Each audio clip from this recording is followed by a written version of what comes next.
South ఇండియాలోనే biggest sorry store మన Varahi silks మన విజయవాడ ఎంజీ రోడ్ లో డిసెంబర్ 4వ తారీఖున ఘన ప్రారంభం.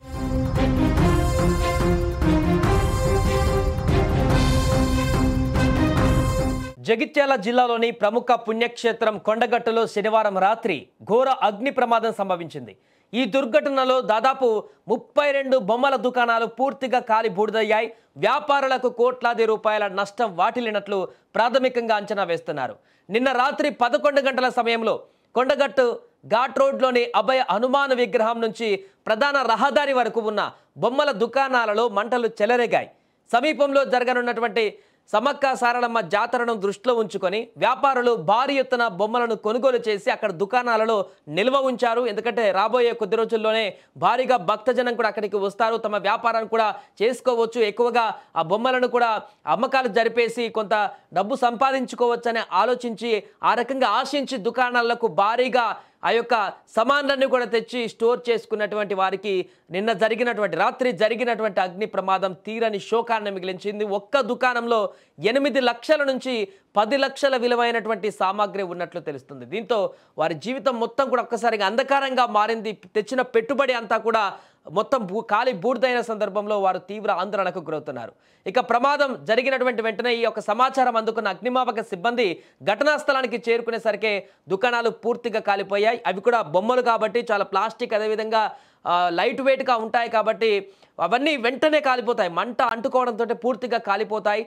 క్షణాల్లోనే మొత్తం ఆ బొమ్మలు కానీ అలాంటి పీచు పదార్థాలతో ఉండేటువంటి అవన్నీ కూడా ఉంటాయి, టెడ్డీ బేర్స్ లాంటివి కూడా ఉంటాయి కాబట్టి దూదులతో కూడుకున్నవి వెంటనే కాలిపోవడం జరుగుతుంది. అందుకనే 30 దుకాణాలు పూర్తిగా అందులో ఏం లేకుండా తెచ్చిన బొమ్మలన్నీ కూడా క్షణాల్లోనే కాలి బూడిదైపోయాయి. అగ్నిమాపక సిబ్బంది వచ్చి మంటల ఆర్పేలోపే సర్వం తమ కళ్ళ ముందునే కాలిపోవడంతో వ్యాపారులు కన్నీరు మున్నీరుగా విలపించారు. వారి రోదనలతో ఆ ప్రాంతంలో చాలా విషాద ఛాయలు అలుముకున్నాయి. మల్యాల ధర్మపురి సిఐలు రవి, రామ్ నరసింహారెడ్డి ఘటనా స్థలానికి వెళ్లి పరిశీలించి అక్కడ వివరాలను కూడా సేకరించారు. విద్యుత్ షార్ట్ సర్క్యూట్ కారణంగానే ఈ ప్రమాదం జరిగిందని కూడా అధికారులు ప్రాథమికంగా ఒక నిర్ధారణకైతే వచ్చారు. కేసు నమోదు చేసుకుని దర్యాప్తు అయితే కొనసాగిస్తున్నారు. ఏదేమైనా కానీ 30 షాపుల దుకాణ యజమానులైతే ఎక్కడి నుంచో వచ్చి వారి యొక్క పూట గడుపుకోవడం కోసం ఈ యొక్క రాబోయే కొద్ది రోజుల్లోనే సమ్మక్క సారలమ్మ జాతర రాబోతుంది కాబట్టి అక్కడి నుంచి ముందుగా వెములవాడకు భక్తులు పోటెత్తుతారు. అటు నుంచి కొండగట్టు కూడా భారీగా భక్తులు వస్తారు. ఈ యొక్క 2-3 నెలలు ఈ యొక్క బొమ్మల వ్యాపారం సజావుగా చేసుకుంటే మరలా చాలా నెలల పాటు తమకు కడుపు నిండా అన్నం దొరికేటువంటి అవకాశం ఉంటుంది. ఈ యొక్క 2-3 నెలలు వ్యాపారం సరిగా చేసుకుంటే ఇంకా కొన్ని నెలల పాటు తాము ఎక్కడ కూడా ఇబ్బంది పడకుండా జీవితాన్ని కొనసాగించేటువంటి అవకాశం ఉంటుంది అనుకొని ఆశతోటి ఎన్నో ఆశలు శిగిరించుకొని వారు ఈ యొక్క ఉన్న డబ్బులంతా కూడా అవసరమైతే ఇంకా బయట నుంచి అప్పులు తెచ్చి తీసుకొచ్చినటువంటి డబ్బులంతా కూడా ఈ యొక్క బొమ్మలకు పెట్టుబడి పెట్టేదంతా డంప్ చేసుకున్నారు. ఇప్పటికీ భక్తుల రాక మొదలైంది కాబట్టి స్లోగా కొనుగోలు ఎక్కువ మొదలైపోయాయి. రెగ్యులర్గా అక్కడ కొనుగోలు ఉంటాయి, బట్ భక్తులు ఎక్కువగా వచ్చినప్పుడు ఆ కొనుగోళ్ల సంఖ్య మరింత పెరుగుతుంది కాబట్టి ఇంకొద్ది రోజులైతే అవి హెవీగా ఉంటుంది కాబట్టి దానికి సరిపోయే అంత ఆ యొక్క సామాగ్రి అంతా కూడా తెచ్చిపెట్టుకున్నారు. ఆ యొక్క గోదాంసులలో కానీ ఆ షాపులలో కానీ నిల్వ చేసి పెట్టుకున్నారు.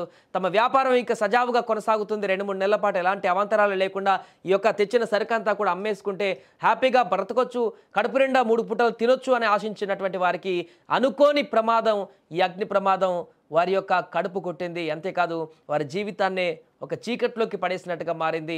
వారికి ఏం చేయాలో అర్థం కావట్లేదు. పూర్తిగా ఒక్కసారిగా ఆందోళనకు గురై కొంతమంది అక్కడ తీవ్ర దిగ్భ్రాంతికి గురవడమే కాకుండా కన్నీరు పెట్టుకుంటూ అసలు ఏం చేయాలో కొంతమంది స్టక్ అయిపోయారు. అక్కడ ఏంది ఇలాంటి పరిస్థితి అని కొంతమంది ఏడుస్తూ తమ యొక్క రోదనలతోటి ఆ ప్రాంతం అంతా కూడా భీకర వాతావరణం నెలకొంది.